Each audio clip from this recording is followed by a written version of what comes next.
Here we go. Time for the drums. I usually spend a lot of time to make and to create my drums. So let me get the original drums from my track MoMA. Okay, it's taking a time. It's taking a little bit actually because there are maybe more than 10, I think around 15 different tracks, but it's definitely worth it. Okay, so those are all the drums I used inside my track MoMA. Let me play them for you quickly. This is one. This is from another point of the track.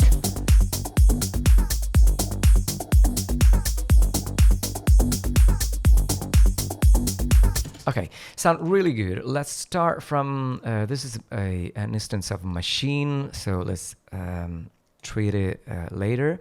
Okay, first thing first, I've added some percussion. This is the original pattern on my percussion. Let me solo it. Really easy. Okay, it's a metallic percussion. The only thing that I added to this percussion was a mondo modulation, which is a kind of a panning modulation. You can use the auto pan from Ableton Live. Let me grab it here. Ableton pan. Okay, should be around here. Okay, so it definitely works same way. Maybe we can use it both to make them, to make the original sample a bit more interesting. That's it, really easy. Together with a kick. Okay, so second, it's a clap sample. Really laid back claps actually. As you can see, I stuck always the same sample in 2-3 different notes to make it sound a bit more, yeah, definitely more interesting. And what I usually do with my claps is to put the knot not perfectly on the grid. So sometimes I move it on the left, sometimes I move it on the right. So every clap, it's a bit different from the other one. It always add a more human feeling to my claps and to my drums in general. So let me play it together with a kick.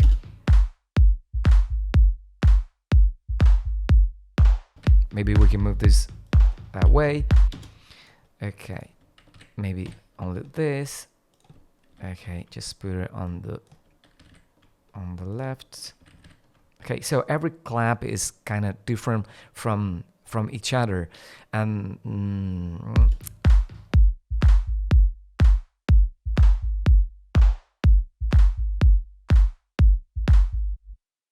if you want, you can do this.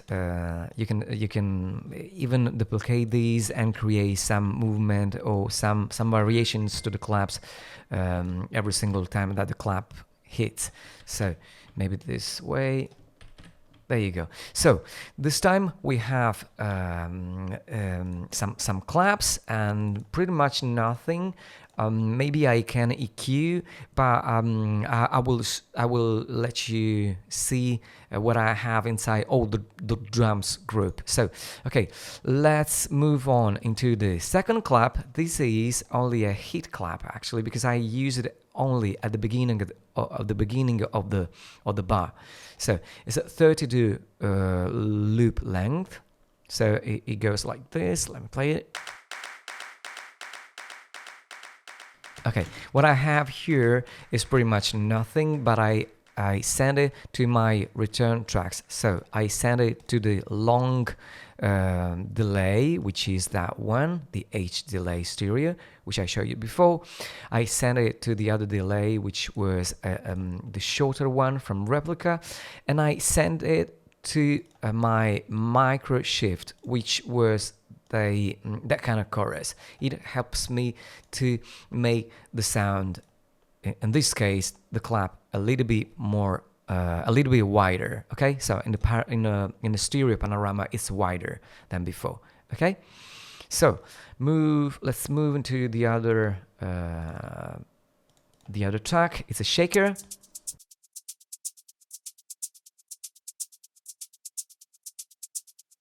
This is a sample. This is actually a loop I used into another track of mine we made together with Mika. We released on Balance a couple of years ago, or 1 year ago actually. It sounds like this, but okay. Let me remove or let me mute all the plugins. This is the original sample, and what I have here was an SPL Transient Designer, which I usually use to tighten my drums. So I removed some sustain and I added just a little bit of attack. Another SPL Transient Designer, again to remove some sustain, and last but not the least, a compressor for my sidechain. Just let me put it on the sidechain here.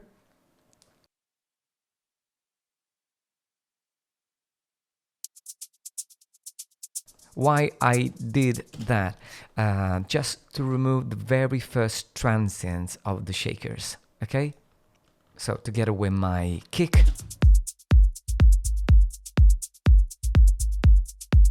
Okay, sometimes I do. I add a sidechain compressor to my shakers because I don't want that the very first transient of the shakers doesn't interfere with the clicky part of the kick. That's why I do it. Okay.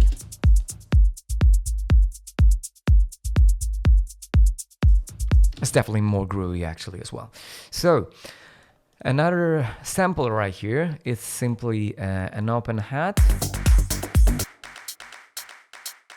Really nothing special here. The only thing I've done inside this this particular sample was kind of shorten it a little bit. And so it's an open hat. The original one sounded like that, which sounds so 70, and I shorten it. Maybe we can add just a little bit of reverb, as I said. And another thing I usually do with my open hat is fading it in just a little bit. No fading, fading in. Sounds definitely better for me, more organic. Okay, another track is some toms. Okay, let me play them.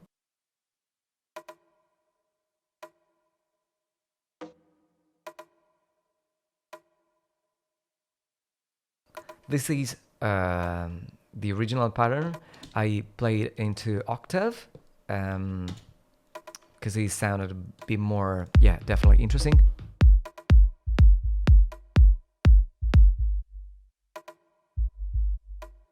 Okay, and I panned on the right hand side, and again, I've just added a little bit of reverb to my toms. Okay, hi-hats.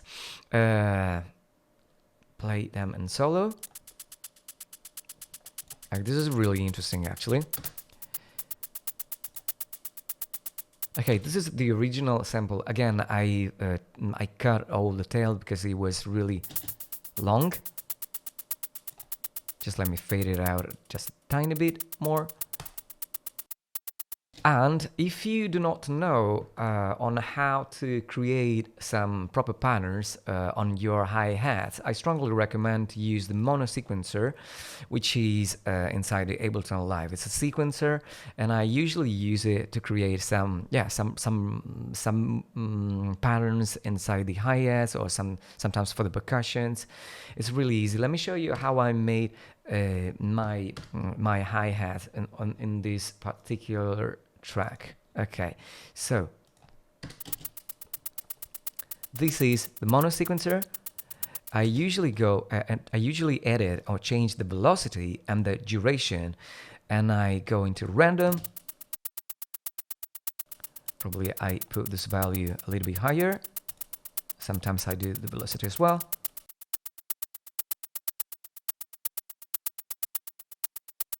Randomize it again.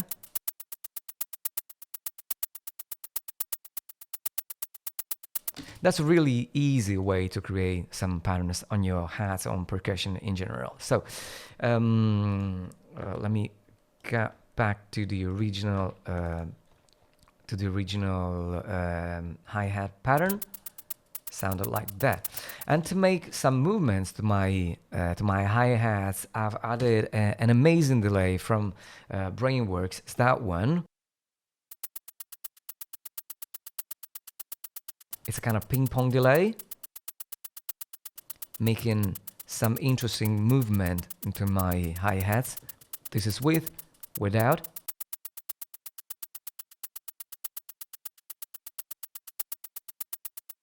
Okay. Also shaving a little bit the transients, and at the end of the chain I've added some EQ because the original hi-hat was really harsh. That's why I've added a Pro Q3, kind of removing all the low end, which is something I don't definitely need inside the hi-hats, and removing some high end because they sound definitely too harsh. Okay, so let's move on into the other track, which is another percussion. Sorry, let me play it in solo. Again, nothing special, just span it on the left and adding some reverb. Now, time for some other shakers. Those shakers come from an amazing plugin, which is Stylus RMX. It's an old plugin from Spectrasonics. They have some proper shakers, some proper organic instruments, and I do love the sound from Stylus. Above all for the shakers and percussions. That's why I usually use them. Let me play them in solo. The only thing I've done here was adding an LFO tool just to remove the very first transient. Again, for the same reason I did for the previous shakers, just to remove the very first transient, which is not clashing with my click of the kick.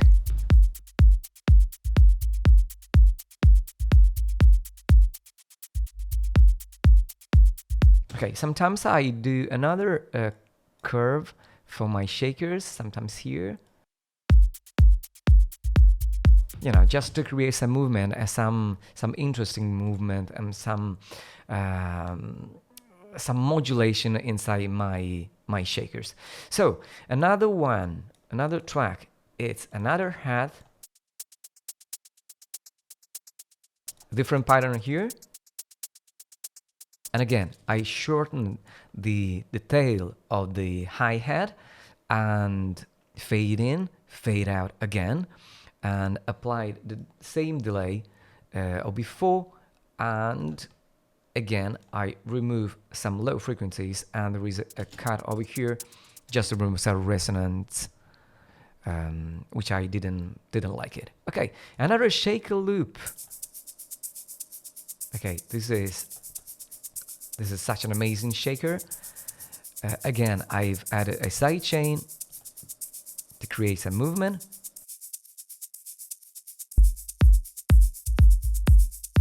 Pretty much the same. I haven't used any EQ right here. Anyway, so an open hat. Let me play that in solo. I can even remember where this open hat comes from, but it sounds really good. A heavy EQ right here, just remove all the low end. Maybe I can remove this frequency as well. Okay, just let me put it over here, which is a bit resonant.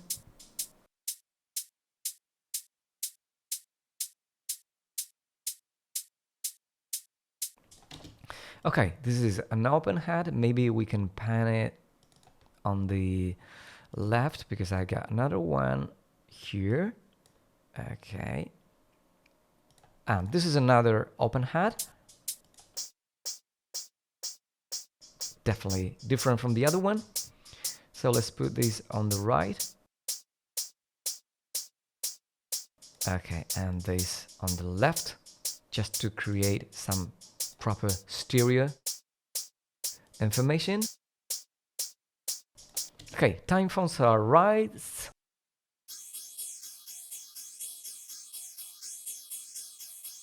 Okay, this is the original sample. It's from an old pack of mine. I grabbed it maybe 10 or 15 years ago. Okay, right. They are really harsh. Again, a compressor with a sidechain. Removing the very first path. Creating a groovy. Okay, another thing I usually do with some rides is applying a phaser. I apply this phaser from Arturia, and this is the preset which I used. Probably I tweaked it just a little bit more, just a little bit to make it more interesting.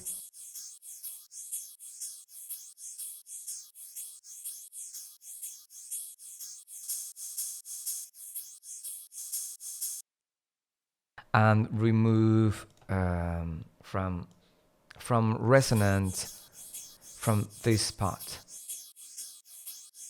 Using Stabilizer, which is a beautiful plugin from Ozone, and I usually use it for, to remove some high frequencies from high resonance from this part, okay?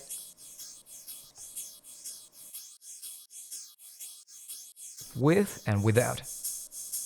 Definitely so harsh. So those are the rides. Now the machine. I do love making drums with machine.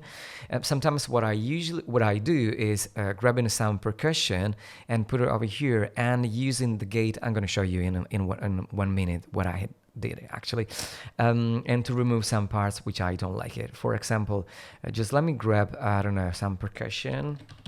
Doing it. Okay. For example, for me. Okay, I put it here, I go to the gate and grab all the other parts which I like it, instead of using all the full loop, okay?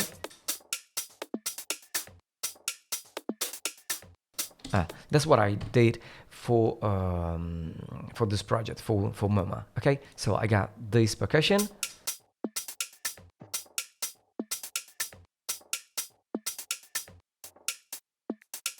some closet hats, some percussion, some kind of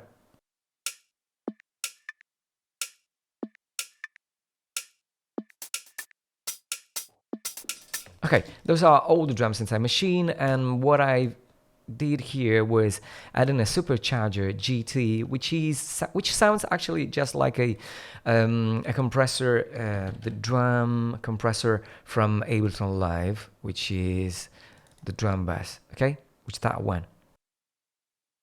They are quite similar actually. So if you don't have supercharger GT, you can use the drum bass.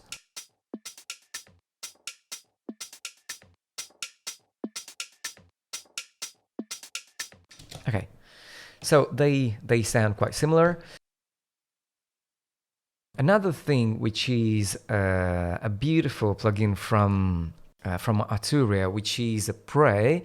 It gives just a tiny bit of distortion and some EQ.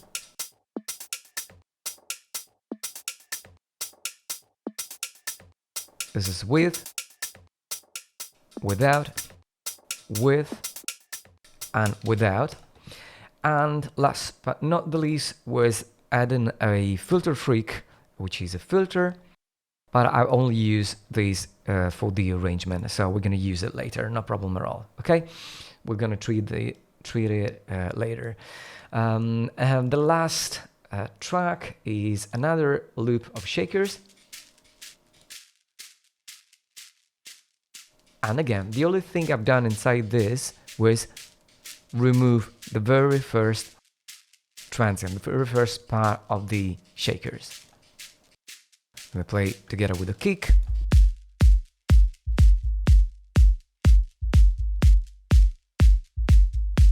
And if I remove the LFO tool, definitely too much for me.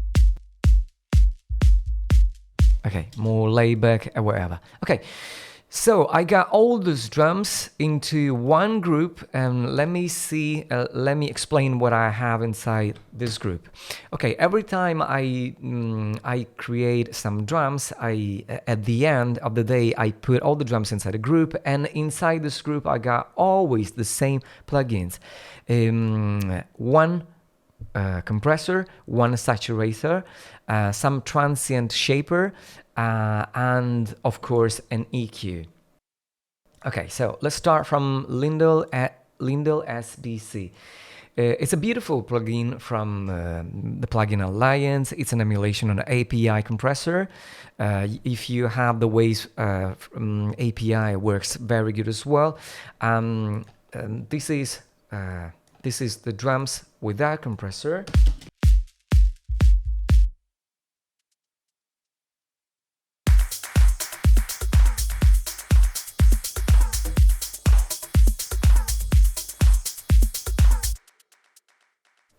Fast attack, very, very fast release.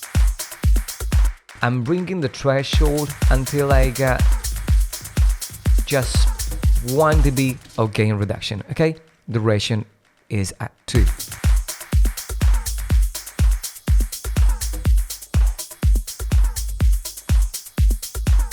Bringing my drums more in your face, more present.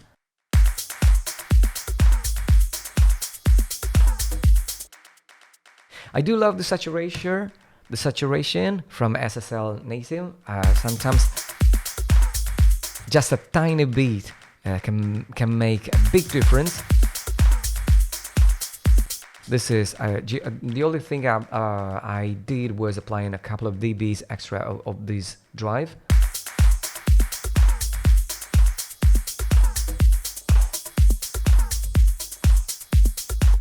Shaving some transient and give it a more analog feel.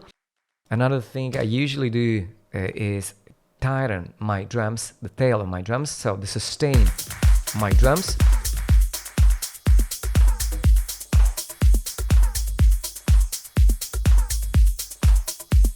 And give it just a little bit of boost at the transient.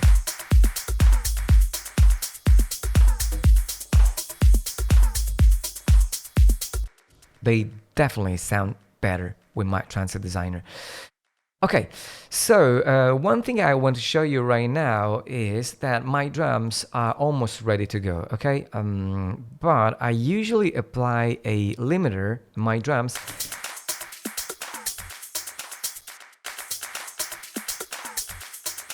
or a clipper just to avoid that we have some unwanted peaks. So let me grab an instance of this beautiful plugin, which is free. It's an oscilloscope. Those are my drums. As you can see, we have sometimes that kind of peaks that we can't remove. How to remove those peaks? So, can you see this value, -9? This is the value I'm gonna add and remove at the same time from my K clipper. You can use any kind of clipper that you want. I use that one from K Clip. From Kazrock, it's called K Clip 3. So I've added and removed the same amount, which is that one, okay? Sorry, okay, let me play that again. So I can add or remove pretty much same value here.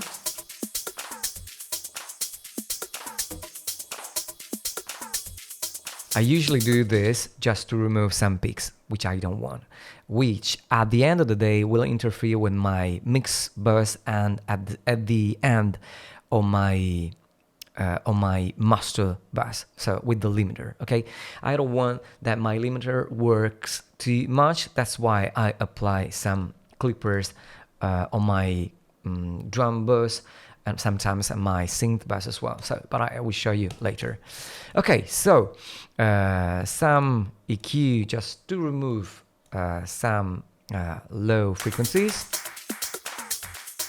I'm high end frequencies. I can cut them more, maybe here.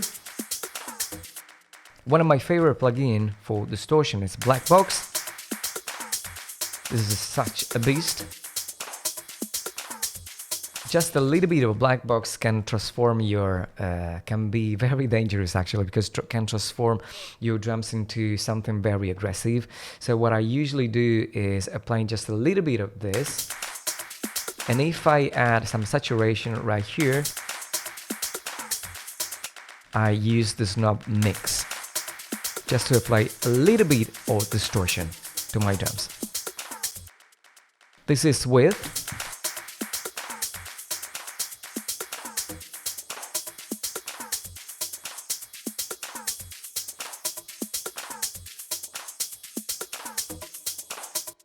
and this is without.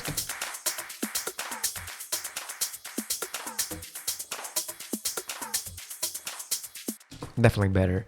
And the last one, the chain, is another EQ just to remove again some unwanted frequencies here at the low end and at the very top end.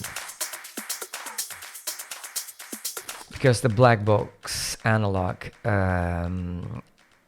can be can generate some very harsh resonance and some very harsh frequencies. Above all, if you use this button here, okay? So those are the drums. Let me play just a few bars together with the kick and with the bass.